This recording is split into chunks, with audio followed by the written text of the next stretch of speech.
नमस्कार. आजचा दिवस खूप धावपळीचा गेला. सकाळी उठली, अनेक फोन कॉल्स होते, कामं होती, ती आटोपली, देवघरही स्वच्छ केलं, पूजा केली. घाई गडबडीमध्ये खाना पिना कुछ नाही अशीच पळाले. आईकडे गेले, तिथली काही कामं होती ते निपटवली. त्याच्यानंतर ऑफिसमध्ये गेले, व्हिजिटर्स होते, भेटीगाठी होत्या.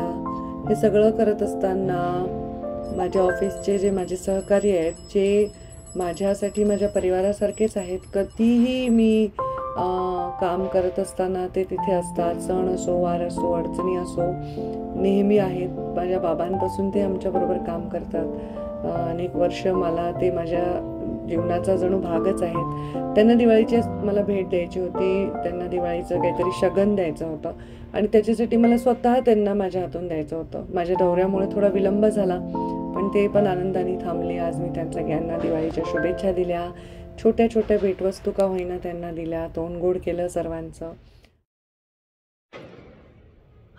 तर असा होता आजचा दिवस. मी तुम्हाला सांगितल्याप्रमाणे मला खूप दिवसानंतर आज निवांत आहे की उद्या काही करायचं नाही आहे. शिवशक्ती परिक्रमा झाली, दसरा झाला, दौरे झाले, अमुक चालूच होतं सगळं. त्याच्यामध्ये उद्याचा दिवस थोडा रिलॅक्स आहे. तरी नरक चतुर्थी आणि लक्ष्मीपूजन एकाच दिवशी असल्यामुळे तेही हेक्टिक होणार आहे. दिवाळीच्या खूप खूप आठवणी आहेत माझ्या लहानपणीच्या. आणि बाबांबरोबर आम्ही कसे दिवाळी करायचो, बाबांना कसं तेल लावायचो, उटणं लावायचो, आंघोळ घालायचो त्यांना. ते जेव्हा आंघोळीला जायचे तो मोठी लढ आम्ही लावायचो की अख्ख्या कॉलनीला कळायचं की आता मुंडेसाहेब आंघोळीला बसले. मग पाडव्याला ओवाळायचो बाबांना. दर पाडव्याला बाबा खूप छान छान गिफ्ट आम्हाला द्यायचे. पूर्ण घर असं जॉईंट फॅमिली होती, सगळे चुलत भाऊ बहिणी आलेले, सगळे सासरच्या माहेरच्या सगळ्या सुना लेकी सगळे एकत्र. आणि मग त्यांची लेकरं, असं खूप छान दिवाळी आमची मोठी भव्य असायची. आणि मग नंतर माझ्या लग्नानंतर मग मी पाडव्याला जायला लागले. फक्त लक्ष्मीपूजनला मी घरी थांबायला लागले. आणि मग ते पाडवा भाऊबीजेला सगळे खूप माझी वाट पाहायचे आणि खूप मजा यायची. आता वरचेवर दिवाळी तशी वाटत नाही. मुंडे साहेब गेले, ते दुःख फारच मोठं होतं. अजून आम्ही त्यातून बाहेर नाही आलो. पण नंतर आमच्या घरामध्ये आजी गेल्या, आमच्या चुलते गेल्या. सतत 3 वर्ष काही ना काही घटना घडल्या. आम्ही दिवाळी काही मोठी साजरी केली नाही. त्याच्यानंतर ती एक सराव झाला आम्हाला की आता आपलं साधेपणाने दिवाळी साजरी करूया आपापल्या ठिकाणी. मग सगळे रीतिरिवाज तर करतोच आपण, पण त्याचं सेलिब्रेशन जे आहे ते कमी झालं आहे. आता बघू, मुलं मोठी झाली आहेत, शिकतायत सगळे बाहेर, त्यामुळं पण सुनं वाटतं. आता सगळे एकत्र आल्यावर परत काही दिवसांनी परत रुटीन सुरू होईल. बाबांच्या दिवाळीच्या आठवणीच आम्ही सांगू आमच्या मुलांना, आमच्या नातवांना भविष्यामध्ये. असंच असतं जीवन. खूप चांगला दिवस आपला सगळ्यांचाही गेला असेल अशी अपेक्षा करते. खूप शॉपिंग केली असेल दिवाळीची, खूप मजा करत असाल, फराळ बनवत असाल, गोडधोड खात असाल, पाहुणे रावळे आले असतील. अशी आपली सगळ्यांची दिवाळी नक्कीच साजरी होत असेल. पण ह्या सगळ्या धकाधुकीत आपण एक विचार केलाय का की आपण किती भाग्यवान आहोत की आपण सांगू शकतो की हे माझे नातेवाईक आहेत, माझे वडील होते, हे माझे अनुभव आहेत, किंवा आहेत माझे आई वडील, हे माझे त्यांच्याबरोबरचे अनुभव आहेत, हे माझे परिवार आहे.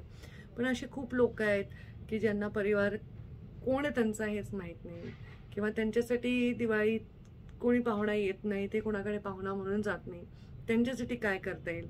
मी अनेक वर्ष, मला वाटतं गेले 15-20 वर्ष मी दिवाळी ची भाऊबीज ही अनाथ आश्रमामध्ये किंवा बालकाश्रमामध्ये किंवा अशा सगळ्या चिल्ल्या पिल्ल्यांवर साजरी करते. मला खूप बरं वाटतं.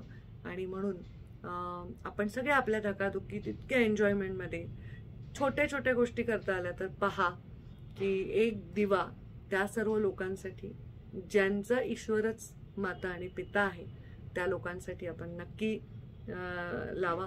त्याचबरोबर आपल्या फटाक्यांच्या एवढ्या मोठ्या यादीत थोडंसं एक पिशवी अशा कोणासाठी करा की त्याच्यासाठी ते फटाके खूप महत्त्वाचे आहेत, पण त्याला परिस्थिती नाही आहे घ्यायची. आपल्या मिठाया, आपले गोड धोड फराळांचं एवढा आपण जे करतोय त्याच्यामध्ये एक डब्बा त्यांच्यासाठी भरा, ज्यांना ते करणं एवढं सोपं नाही. आपण जे खरेदी करतोय, कपडा लत्ता दाग दागिने करतोय, त्याच्यामध्ये एक असा फ्रॉक असा कोणासाठी तरी घ्या. अशा मुलीसाठी जिच्या वडिलांना खूप आणायचं आहे तिला, पण त्याला कदाचित ते अफोर्ड करता येणार नाही.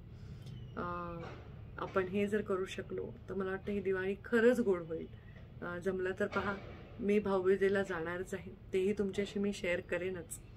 आणि तुमची दिवाळी असल्यामुळे लाईव्ह करत नाही, कारण तुम्ही बिझी आहात.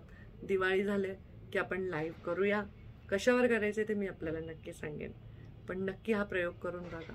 एक छोटासा मिठाईचा डब्बा, एक फटाक्याची पिशवी, एक छोटासा फ्रॉक किंवा एखादा खेळणा आपल्या जवळच्या, माहितीतल्या, नाही माहिती असलेल्या, पण अशा कोणासाठी तरी घ्या ज्याच्यासाठी त्याचे खूप मोठी व्हॅल्यू आहे. जेवढं आपण हे करू तेवढं ईश्वर आपल्याला देत असतो, हे लक्षात ठेवा. धन्यवाद. Good night. Take care.